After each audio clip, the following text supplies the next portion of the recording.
The room that wasn't on the blueprint.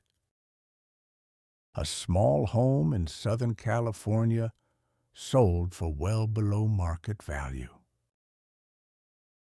The house was very old and was built in the 50s. Quiet street, older foundations.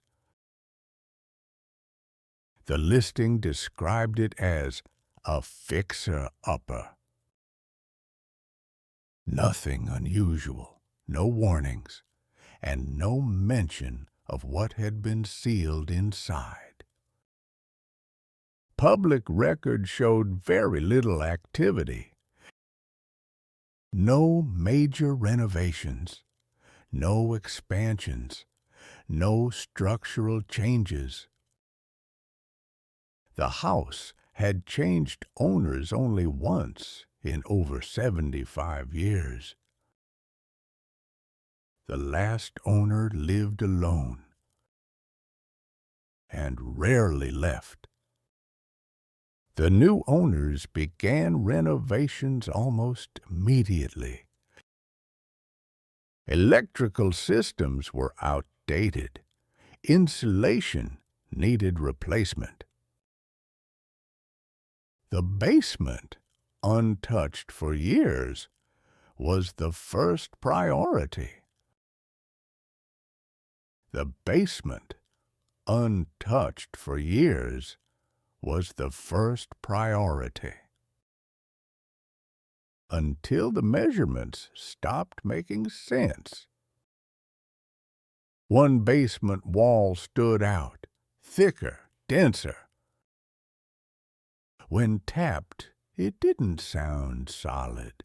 It sounded hollow. The blueprint showed nothing behind it. No rooms, no storage. Just empty space that shouldn't exist. When the drywall came down, brick appeared. Old brick, carefully placed. Not part of the original structure. And in the center, the outline of a door. No handle, no hinges. It hadn't been closed. It had been sealed. Breaking through the brick took several hours. Behind it was darkness, complete darkness.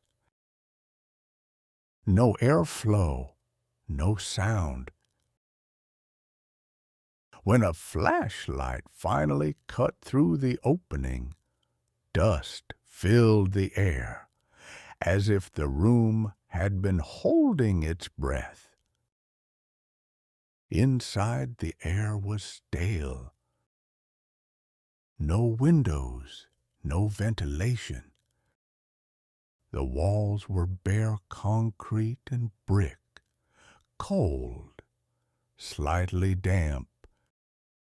In the center of the room stood a single wooden chair, turned toward the wall, not placed casually, positioned. On the floor lay newspapers, yellowed, fragile, all dated more than 70 years ago.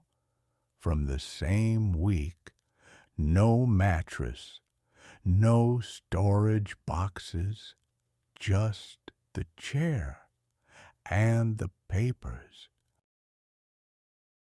The room showed no signs of damage, no struggle, no markings. It didn't look abandoned. It looked finished, as if it had served a purpose, and that purpose had ended. There was no record of the room, no permits, no documentation. The previous owner had died in the house, alone. The room was sealed again, brick by brick. The house was sold. The blueprints were never updated, and the room remains where it always was, behind the walls,